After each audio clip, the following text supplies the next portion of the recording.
we are back with part 2. I've done a little bit of work off camera, so let's grab some Seattle tools.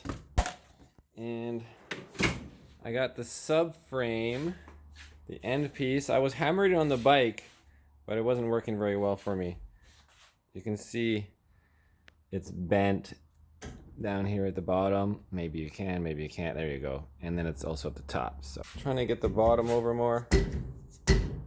You can see the stuff bends pretty easily. Oh, let's.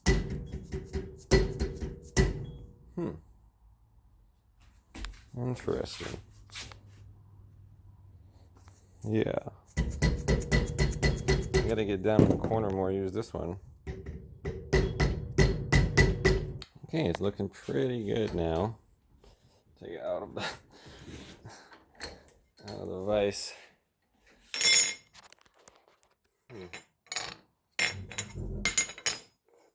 Not too bad. So what I noticed was trying to get it flat on the table. One side is flat, this side was in the middle, so I've just been like right here. My Seattle tool bench. There. Getting better. Now it's just slightly, they're both kind of twisted in. You won't really know until you get it on the motorcycle with the bodywork now. Okay, so you line up the left hole, and then the right one is not. I don't know. Sorry guys, it's hard to film and do this at the same time. I'm trying to help you out and trying to get a good something on. So they're too far apart, so I got to bring them closer together. Of course, the best way to do that is right like this. Boom. Oh, just a little more. Okay. Okay, so I'm just putting it back temporarily in place so I can get a little look at it and do final stuff later when I get the bodywork going on. It might need to come up, it might be too low. But so the fairing stay is not going to be that easy. I was just trying to wrench on them, and you know, that stuff does not move, and figuring out the shape's more difficult too. So I decided let's just take it off because it's going to be hard when the front end moves around. Makes it super clumsy. And the other side, we got one out already. And I have some more of these things I'm going to show you. Oh. Welcome back, guys. My phone overheated, so we got cut off on the last little video, but while the phone was charging and in the fridge, I removed the right caliper. I removed the caliper pinch bolts, which were tough to come out for some reason. The whole thing is just twisted a bunch. You can see the wheel is going to the right or the left from this angle. Yet the triples are relatively straight. When you set up the triples to be like, okay, that's straight, and then you know, look at the wheel and you're like, yeah, that is steering to the left. I also made progress with the fairing stay while you were in the fridge. What I did was I grabbed the OEM one to compare the angles of the bent motor holders. Essentially, what the hell did I do? Voila. So like that. So you can see I was trying to make sure this is at the same angle. They're just a little off, but one might be further back or forward. See, that one's just over the hole and that one's next to the hole. So that's the only issue I'm coming across for that. But I'll wait till I get it on the bike before final adjustments with the bodywork to test it. So let's get back and get that front end sorted. Is this thing still charging? Yeah. Oh. For those that don't know, if you missed the beginning, S1000RR, it's 2016, named Merlin. Merlin crashed hard at Mission Raceway, broke my thumb, and the thumb doesn't bend anymore still, so some messed up stuff. So let's keep going. Remove that front end, remove the caliper. Now the nice thing about this lift from SV Racing Parts Blair is I could actually use this Milwaukee tool without the 90 degree to get in here, because you can see it's a tight fit between the radiator and such.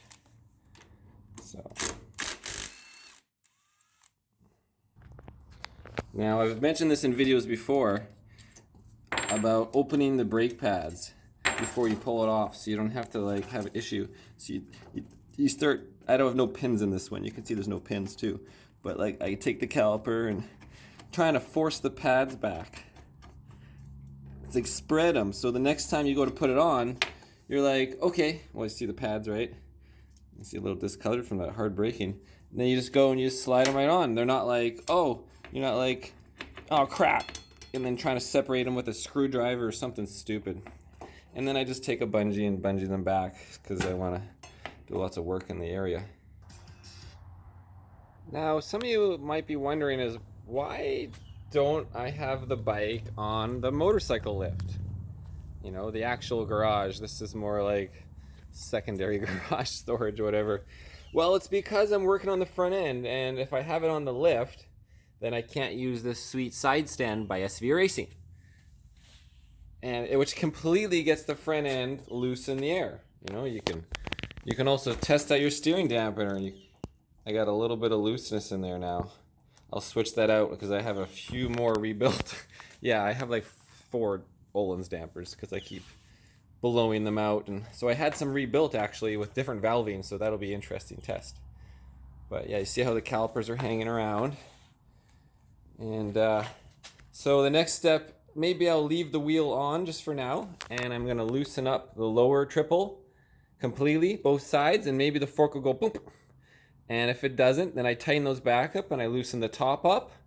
And oh, I gotta take this off, and I gotta release the steering stem nut to release the bearings in there to go whoop.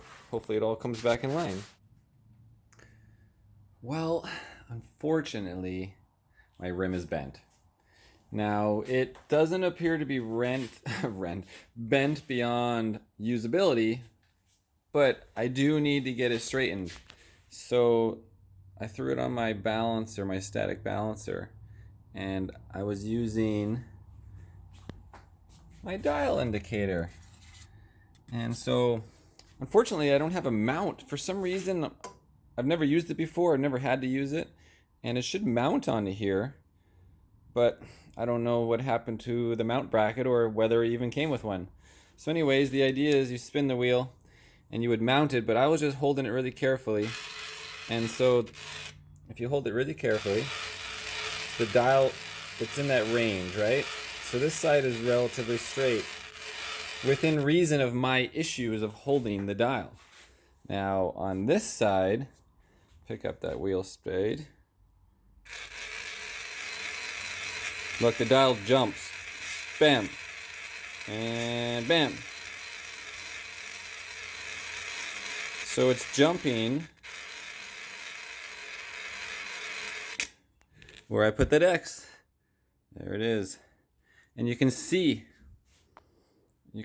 well, I don't know if you can see, but it's been flattened out a little bit. And it protrudes a little bit. It'd be hard. Let me see if I can focus on that. Yeah, maybe you can see it a little bit. Look a little bit around it. So beyond that, I was trying to get it more balanced and see if I can still use the wheel. So I have balanced it. And as you can see, it's not spinning. But, you know, technically, so here, this was the heavy side. This side was going to always be at the bottom. And I made some dots, some references. It always stop here. So you put the wheel sideways, let go, and then this would slowly drop down. Then you put it on the other side, let go, and then it would drop down that way. And that's the quickest way, instead of just like waiting for the wheel to stop. Go, you know, left, right style. And so there's the dots. And on the opposite side, so then I threw this one weight on here. And that seems to be it. I could use just a quarter of another weight, but it's pretty good. I mean, look, it doesn't really, it moves slightly. So we'll leave it like that. I'm probably going to give it a try for rider training, make sure to mark the wheel, and then I got to find, or people always mention people who straighten wheels, but I never remembered or used them in the past. So that's something I got to research. But very cool. So now I gotta phone up Nomar and be like, hey, I bought this from you. How does it work with the static balancer? Also, some of you might know, but we always use a form of duct tape, you know, Gorilla Tape over the wheel weight, because the wheel weights do come off, and then all of a sudden your wheel comes out of balance, and that way, like, the Gorilla Tape really holds it on there better than the actual weight sticky itself. And you know, I clean that with hydrogen peroxide, kind of alcohol style, to make sure it sticks better. But it's also mandatory. That is in the rule book. So anytime you're at a racetrack, many track days make it mandatory as well. So, oh yeah, and if you guys watch the spin,